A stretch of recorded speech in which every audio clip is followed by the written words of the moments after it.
everyone, in this video we'll talk about that what is threaded binary tree. Let's start.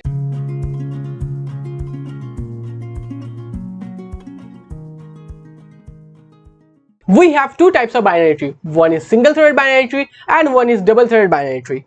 One way threaded and other one is double way threaded binary tree. So what is basically threaded binary tree and what is the purpose of that? So threaded binary tree facilitates traversal in a particular order, and another point is a threaded tree adds extra information in same or all nodes so the next node can be found quickly. So we use the threaded binary tree for accessing the next element quickly. So now we'll talk about that what is single threaded binary tree. Now in single threaded binary tree, if null pointer exists, then it will point to its successor. So we get the successor using in order traversal.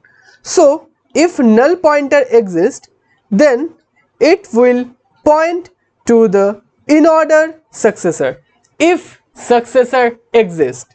So now we'll see that how we can make this binary tree as a single threaded binary tree or one way binary tree.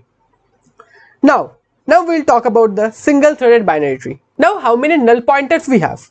We have 1, 2, 3, 4, 5, 6, 7, 8. So what do we have to do? We have to link a node with its successor.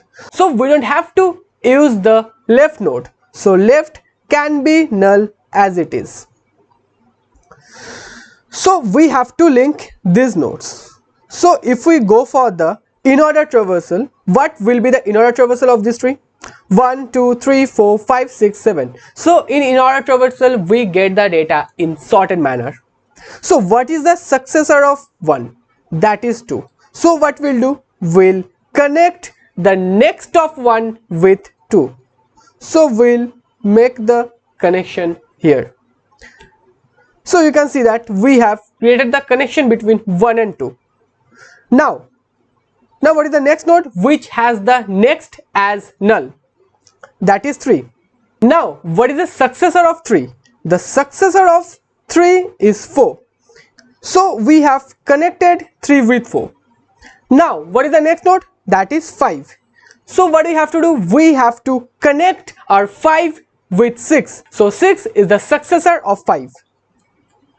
So this is how we can construct a single way threaded binary tree. Now you can ask me one thing, why we can't put anything for 7? So why we can't put that? Because you can see that 7 has no successor. So that is why it will be null.